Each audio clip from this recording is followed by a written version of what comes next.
ассалому алайкум бинандаҳои арҷманд. барномаи навбатии иттилоотию таҳлилии набзи зиндагӣ манзури шумост ва ман илҳомҷон ҳошимов тӯли ним соат бо ҳали ҳамкоронам аз стансияҳои телевизионии мустақили тоҷикистон доираи мавзӯи навбатии барнома суҳбат мекунем. имрӯз мавзӯи барномаи мо кӯдакон дар куҷо истироҳат мекунанд.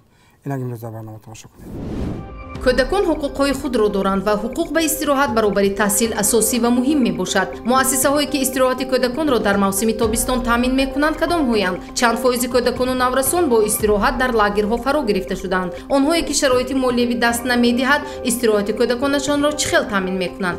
дар маҷмӯъ кӯдакон дар куҷо истироҳат мекунанд? ба ин мавзӯъ коршиносон директори маркази солимгардонии норасоӣ ва ҳифзи кӯдакони шаҳри хуҷанд توفیق غنی‌یونا محمدجانова و حقوقشناس ورزیده پروفسور دانشگاه دولتی حقوق بیزنس و سیاست تاجیکستان سمت شریفویچ بولتویف تحلیل‌های خود را می‌گویند. شاید بیننده ما گمان کند که کودک خرد است و چه جایی استراحت است.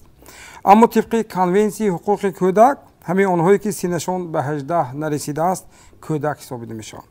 آنها حقوق‌های خود را دارند و باید آن رعایت شود. این کنونسی را جمهوری تاجیکستان نیز امضا و اعتراف کرده است. کودکان در برابر تحصیل حقوق به استراحت دارند. مخصوصا وقتی تعطیل تابستانه آنها در استراحتگاه‌های بچگانه دم می‌گیرند.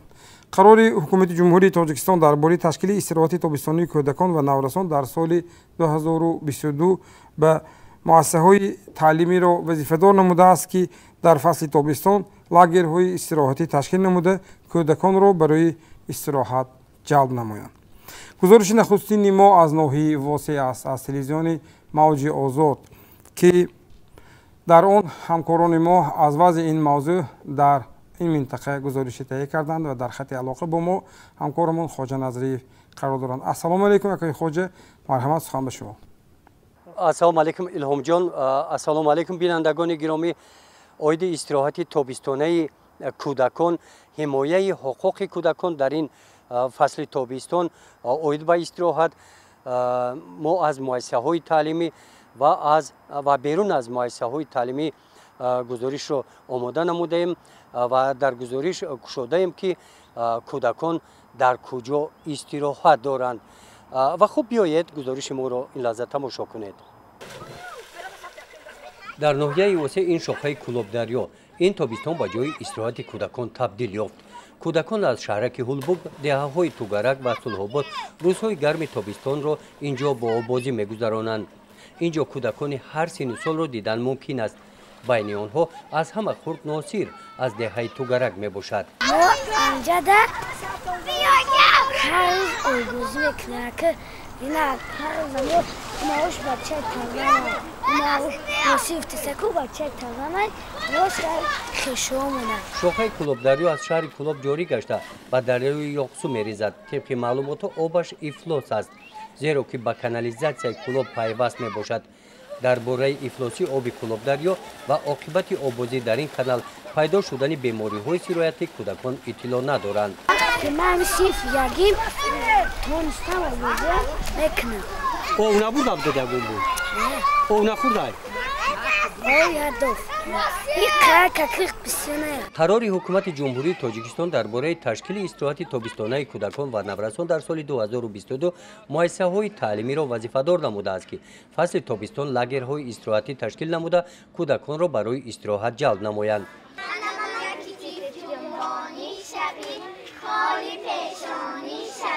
این مؤسسه تحصیلات میانه عمومی رقم 11 در دهه توگرک مکتبی که ناصر تحصیل دارد می باشد. با انجام سال تحصیل از روی امکانیت مؤسسه همگی 24 نفر کودکان به لاگری نزد مکتبی جلب کرده شدند. ناصر و بسیار همسنفانش از استراحت دور ماندند. درباره لاگر نشنویده؟ لاگرش چیه؟ جای استراحت چیه؟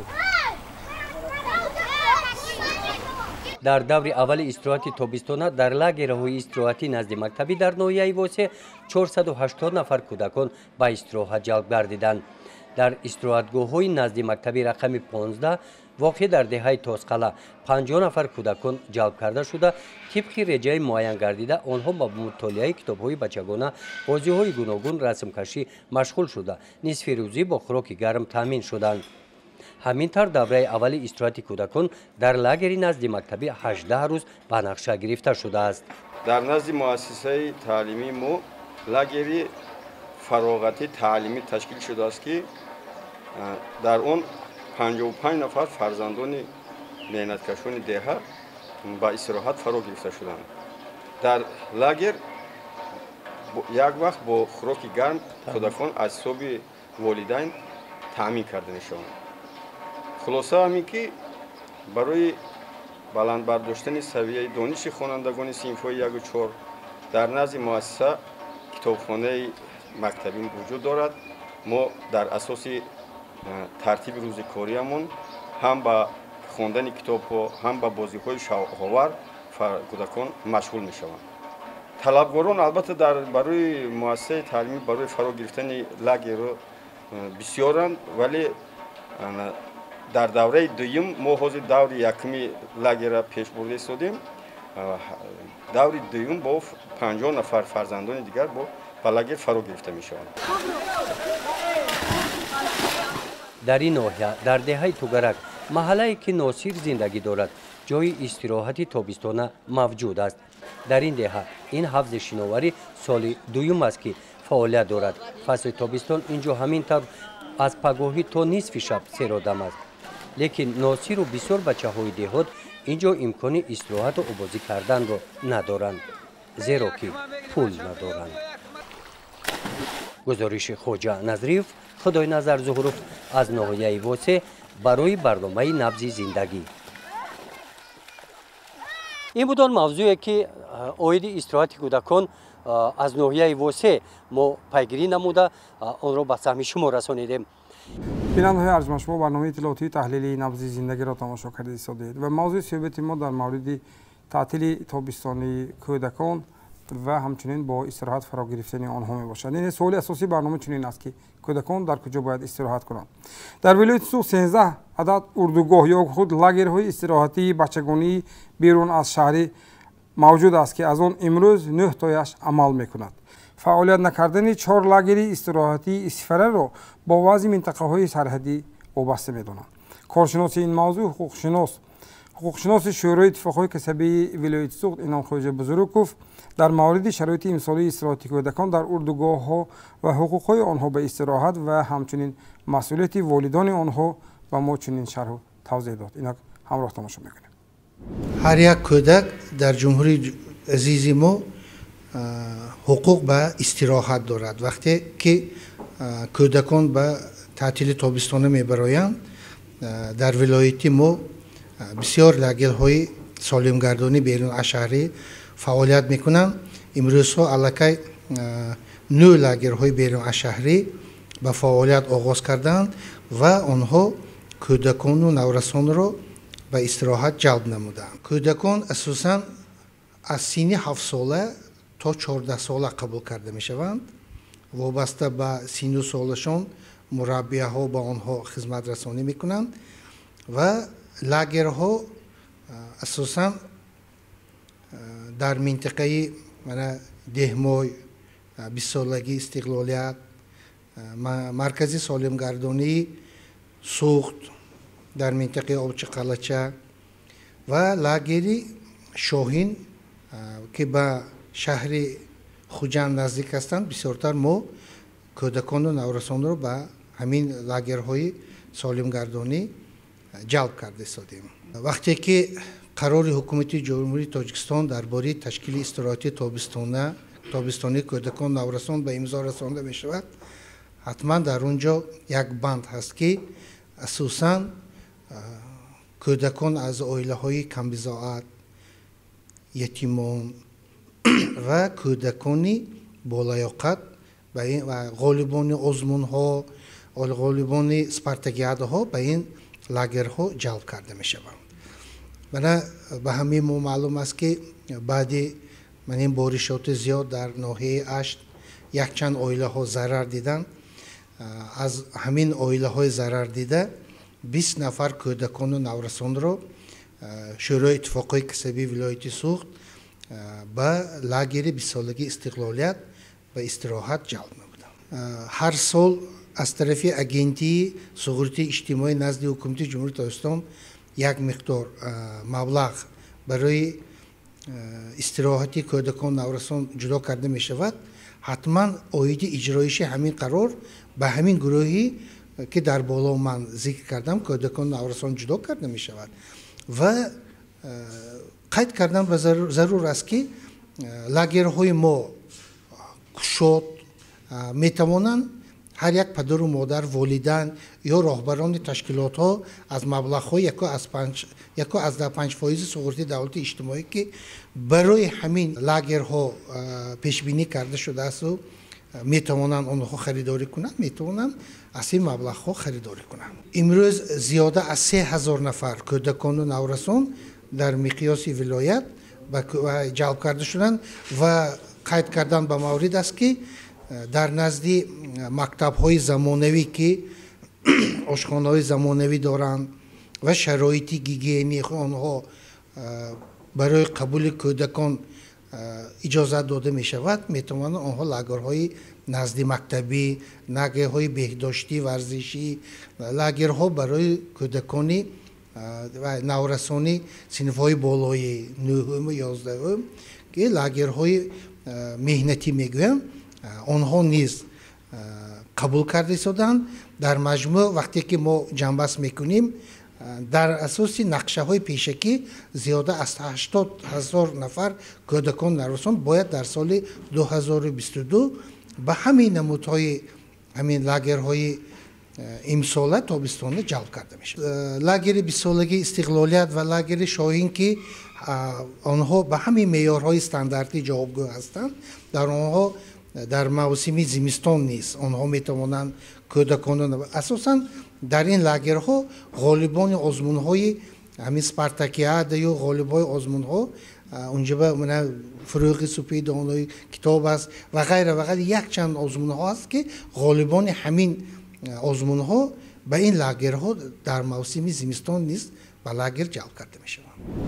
بینندگان ارجمند ما از موضوع استراحت کودکان در موسم تعطیل تابستانه صحبت داریم و در منبر کارشناسی امروزه برنامه ما قرار دارند توفیق غنی محمد جانو دیرکتور مرکز سالمگردانی نورسایی و حفظ کودکان شهر خوجند. معلم السلام علیکم خوش آمدید میگم و من میخواستم در آغاز از خود فعالیت مرکزی شما پرسیده باشم که امروز چی حال دارد چیکار کرده ایستاده در مورد و همچنین وابستگی فعالیت شما با آن موضوعی که امروز ما مطرح کرده ایستاده. مرحبا.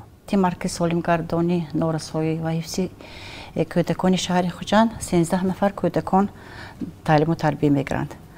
این کودکان اساساً در شرایط ناگوار زندگی قرار داشته با این و سن و سال گوناگون از 7 ساله تا 18 ساله سال در بر گرفته در آنجا تربیه گرفته ایستادند. اکثریت این کودکان از عائله های کودکان نیم یتیم کودکانی که والدینشان در مهاجرتی مهنتی بودند و به نام نشان شده رفتند کودکانی که از عائله های ناسالم زندگی میکردگی و کودکانی پدر و مادرشان از آزادی محروم می باشند و در این مرکز جمع آمده تعلیم و تربیه گرفته ایستادند. همین کودکان با قرار و راحتی کمیسی حقوق کودکی و به مرکز آورده می شوند و در این کودکان به مهلت 4 ماه طبق نظامنامه قبول کرده می شود. در موسم بهداشت تابستانه اساساً نقشه چاره‌بینی عاید تعطیل تابستانه ترتیب داده شده است و همه کودکان با چاره‌بینی‌های استراحت فرهنگی گذرانده می شود که آنها در این چاره‌بینی‌ها فعالانه اشتراک می کنند. تشکر. چی مشکلی دارید و راه حل آن رو در چی می‌بینید؟ حاضر مشکلی نیست در مرکز ما حرکت میکنیم که اون مشکلی که مایده چویده میبرد ما خودمون حل کنیم. شما راضی هستید که واقعا حقوق‌های کودک به استراحت رعایت شود و اون باید اجرا شود؟ البته. برای اشتراکتان به شما تشکر میگم. بیننده‌های ارجمند شما برنامه اطلاعاتی تحلیلی نبض زندگی را تماشا کردید و موضوع صحبت ما در مورد استراحت کودکان در ایام تعطیلی تابستان است. ارزش یک راهخط در اردوگاه‌های ولایت از 600 تا 1200 سومونی است. نه همه والدان شرایط دارند که به این مبلغ فرزندشان را با استراحت فرا گرفته باشند. در یک پرسشی سری راهی معلوم شد که والدان حتی به استراحت فرزندانشان مبلغ جمع نمی کنند و کمتر سر این موضوع اندیشه دارند. شاید در اولی که 3 فرزند پی هم آمده است واقعا هم دریافت چنین مبلغ و همچنین با استراحت فرا گرفتن آنها مشکلی را پیش آورده باشد. همکار ما مهرانگیز دادابوی و در این مورد گزارش تهیه کرده است که همراه تماشا میکنیم. در خط علاقه با ما مهرانگیز است. سلام مهرانگیز، مرحمت سخن به شما. السلام علیکم. امروز موضوع تحلیل نموده ما در بابت تعطیلی تابستانه کودکان می باشد. کودکان در تعطیلی تابستانه با چیکار مشغولند؟ در کجا استراحت میکنند؟ در خانه یا لاگر؟ این موضوع را پیگیری نمایید.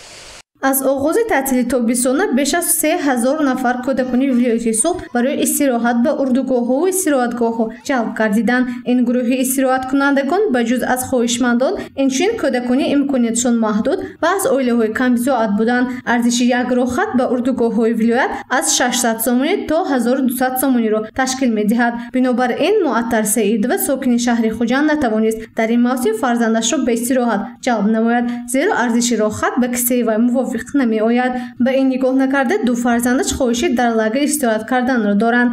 یکی صنف 5 و دیگری صنف 6 را ختم کردند. من دو تا فرزندم های مکتب خوان به لاگر دادم میخوام مبلغش گران و همون به خانه شتیانه ها. یک پرسش سری راهی معلوم کرد که برای استراحتی کودکانشون بیشتری پدر و مادران پسنداز نمی کنند. کودکان را همین میماند که تعطیلی خود را در خانه گذرانند. آنهایی که پرسیده شدند این نقطه را تصدیق کردند. راهی صرفه بودجت اویلوی را هنگام تعطیلی تابستانه فرزند می‌دیده والدان نیز کم نیستند. گویا ماست در همین دوره قسمت خراجات آنها کمتر می‌شده باشد. лагерь бефисона нас конечно развитие мешает бачо мо пештар хутра будем чанд када ҳам пашти лагерь мера не нафирсондаму ва ё ҳозир намеход инҷа ба боз тобистон пеши хона ба ошношон кади дайроба мерама боз мекунанд инҷа наздикак маълумотам дар бори лагер набуд чунки ман ҳаён кас напурсидамам ҳаён кас ман ба таклифам то омриза накард намедонистам не хай барои бача акун گران باشیدم چند پول باشه همون 1000 سوم بودگیست. نه aynı hol در خونه است در وقت خالگیش من و شکسپیر برای زبان آموزی رفته است. ما bu 50% tam o 50% pul dodi rafta omdan. Xonanda davom etishdi.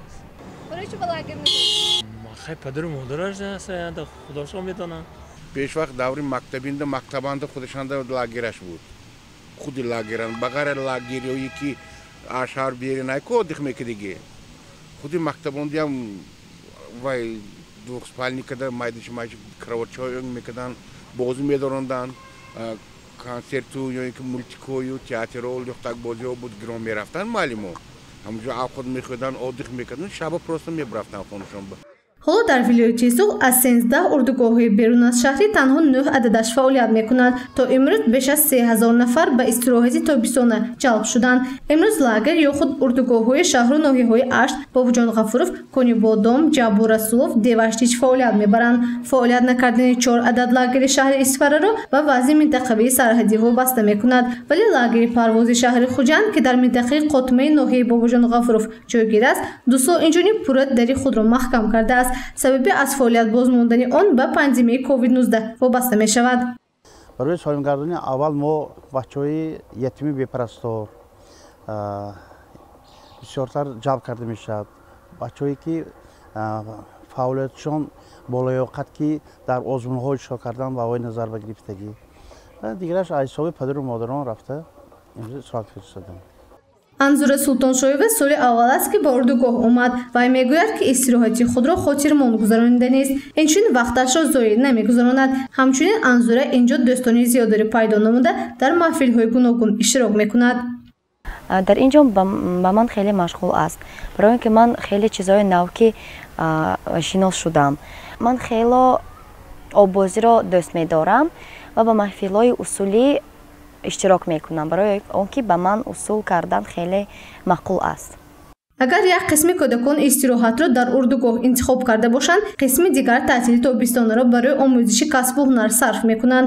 имрӯз дар вилояти Соҳ 28 марказҳои таҳсилоти иловагӣ фаъолият мебаранд, ки дар он тариқи маҳфилҳо ба хонандагон касбу кор ва ҳунарҳоро омӯзонида мешавад. дар давраи таътили тобистонаи имсола то имрӯз беш аз 100 000 нафар кӯдакону наврасон ба марказ ҷалб шуданд. дар марказҳои мазкур на танҳо касбомӯзӣ, балки омӯзиши забонҳои хориҷӣ ба роҳ монда шудааст.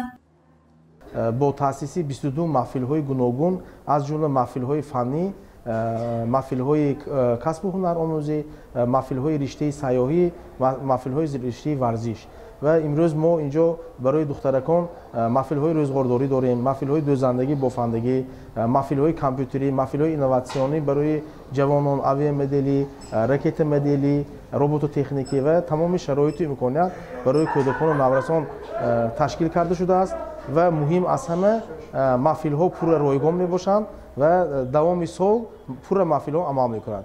фарзанди Мунзифа Пӯлотова синфи нӯҳумро хатм кард. дар вақти таътил ӯро ба маркази таҳсилоти иловагӣ вилоят овард, то ки касби сӯзани дӯзиро аз худ кунад. модар мегӯяд, ки барои духтаракон ҳунаромӯзӣ муҳим аст, зеро оянда дар таъмини рӯзгор ва беҳтар намудани вазъи молиявӣ дар оила мусоидат мекунад. дар маҳфилҳои сӯзанидӯзӣ ва армағондӯзӣ аз ҷумла машотагӣ маҳорати худро баланд карда истодааст, ки минбаъд барои оиладор шудани фарзандони мо низ метавонад он рӯи кор ояд. мувофиқи нақша дар мавсими тобистона беш аз 60 000 нафар кӯдакон дар вилояти Суд ба истироҳат фаро гирифта мешаванд. то имрӯз нисфи нақшаи пешбинишуда иҷро шудааст. таътили тобистона нисф шуд. урдугоҳҳо низ баҳсҳои навбатиро омода намуда кӯдаконро қабул карда истоданд. падару модарро зарур аст, ки ҳанӯз то ба итмом расидани соли хониш нақшаи истироҳати фарзандро фикр кунанд. истироҳат дар кадом намуд амал гардад, ҳуқуқ ба истироҳат доштани кӯдакро набояд фаромӯш кард. بینندگان ارجمند، شما برنامه اطلاعاتی و تحلیلی نبض زندگی را تماشا کرده ایستادید و ما در مورد استراحت کودکان در ایام تعطیل تابستان صحبت داریم. کارشناس نوبتی برنامه حقوق شناسی ورزیده پروفسور دانشگاه دولتی حقوق بیزنس و سیاست تاجیکستان استاد عبدالصمد شریفیویچ بولتیف. استاد خوش آمدید میگم. سلام باشید. و شما آگاه هستید که از ضمن برنامه در ولایت از 13 اردوگاه 9 تاش فعال است. و تا امروز حدود 3000 نفر کودکان با استراحت فرا گرفته شدند از در موسم این ساله.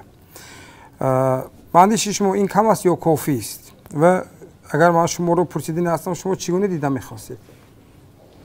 ما البته متخصص این ساحه نیستم، لیکن همچون بابا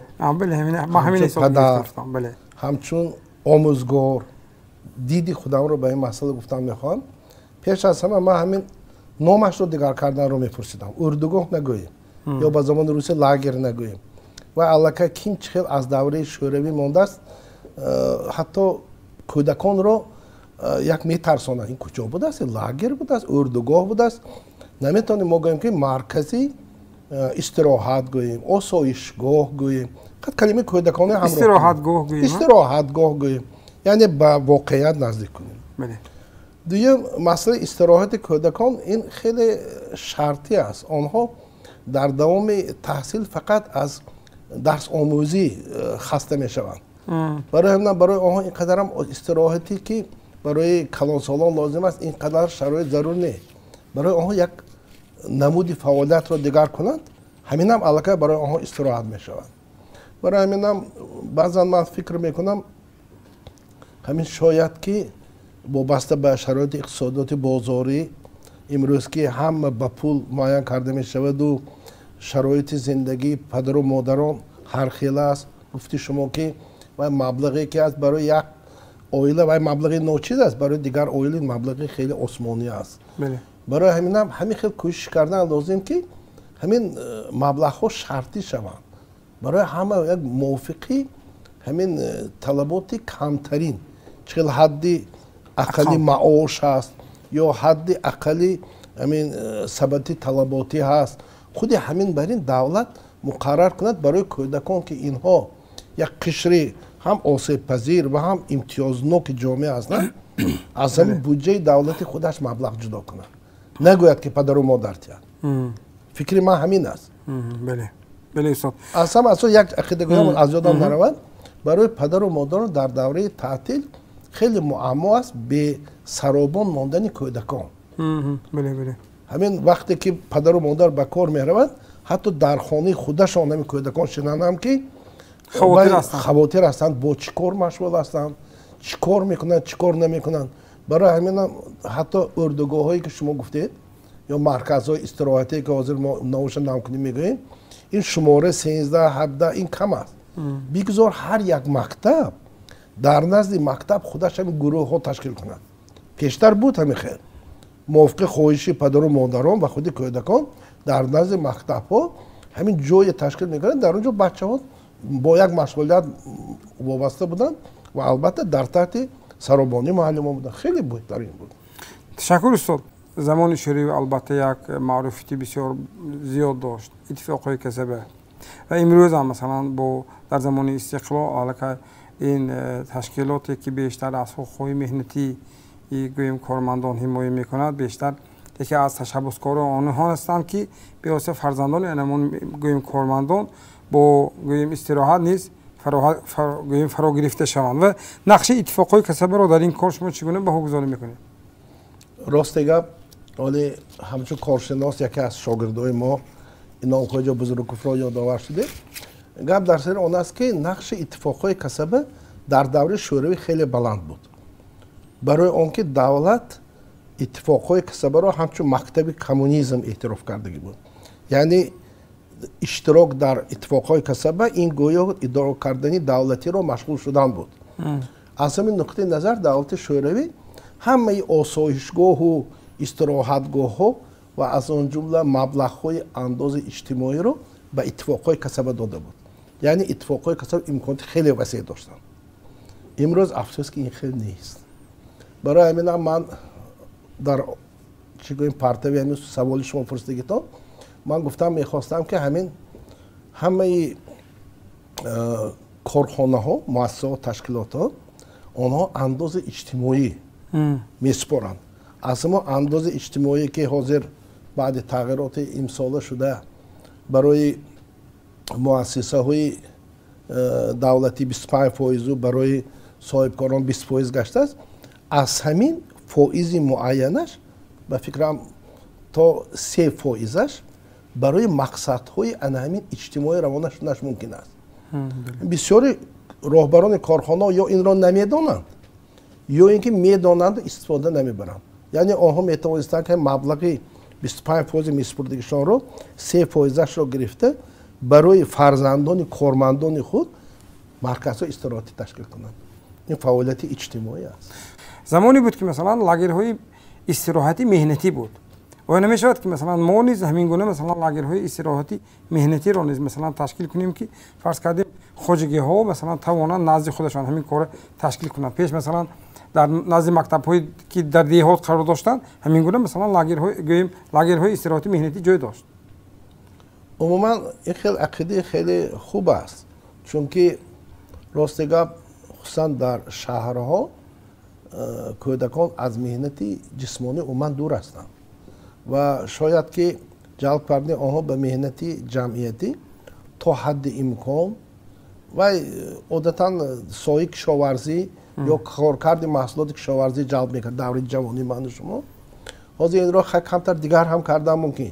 ضرور نیست که محض همین نمود فعالیت باشد و فرقش نیست.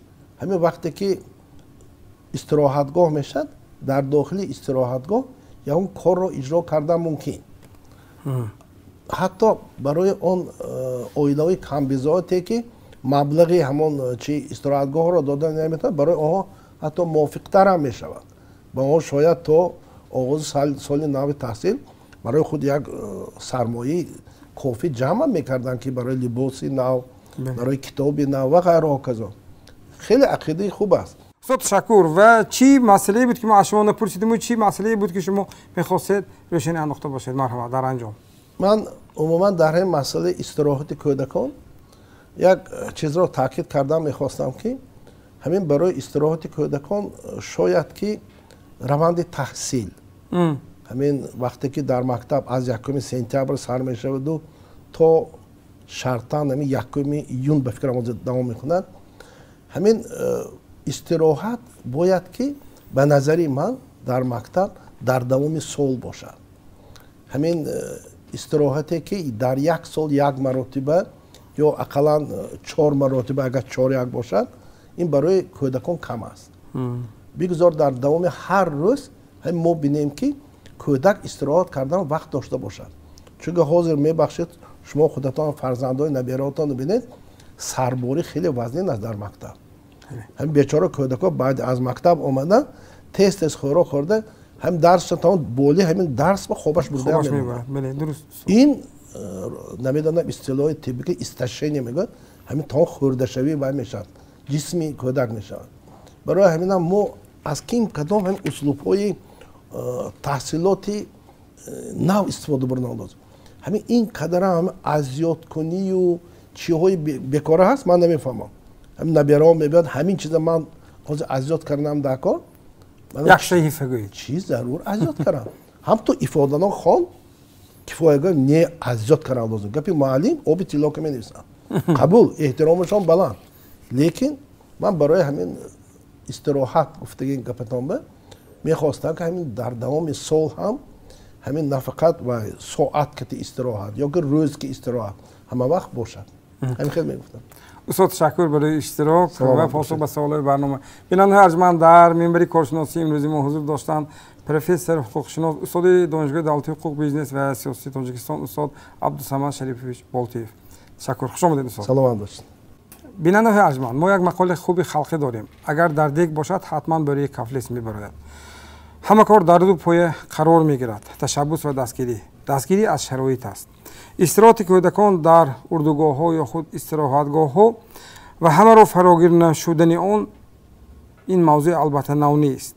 حتی زمانی شوروی که آن را دولت اجتماعی میگفتند نیز چنین حالت جای داشت. مثلا من که بچگی و نورسیم زمانی شوروی گذشته است خوب در خاطر دارم که لاگرهای استراحتی ما اشتراک کرده لاگرهای مهنتی بود. به مردی دهقان یاردم میدادیم و همزمان در طبیعت زیبای کشور یا همان محل دم میگرفتیم. اما چه حالتی نباشد استراحت در اردوگاه ها برای کودکان امکانیت برای معرفی، اینتگراسیون و انکشاف جسمانی و عقلانی میگردد. مهمترین نقشه آن خاطره ها است که هر یکی ما از آن لحظه های بهترین عمرمان گفتنی و یاد کردنی های زیاد داریم. این برنامه اطلاعاتی تحلیلی نبض زندگی بود. خیر، خانواده و سربلند و کامیاب باشید. مهاجران و مهاجرت مهنتی که ها روانند در شرایط کنونی در مکتب ها متخصصان نمیرسند. در مؤسسه های تندرستی باشد طبیبان. حالت دیگر این از روی برنامه کوچیش اویله ها به فدراسیون روسیه کوچ بسته ایستادند. موضوع اساسی محوری برنامه این کوچیش آدمان مخصوصا متخصصان است. این روند را همین گونه گذاریم؟ اگر نه پس چه تدبیر اندیشیم؟ این مسئله ها در برنامه آینده مطرح می شوند.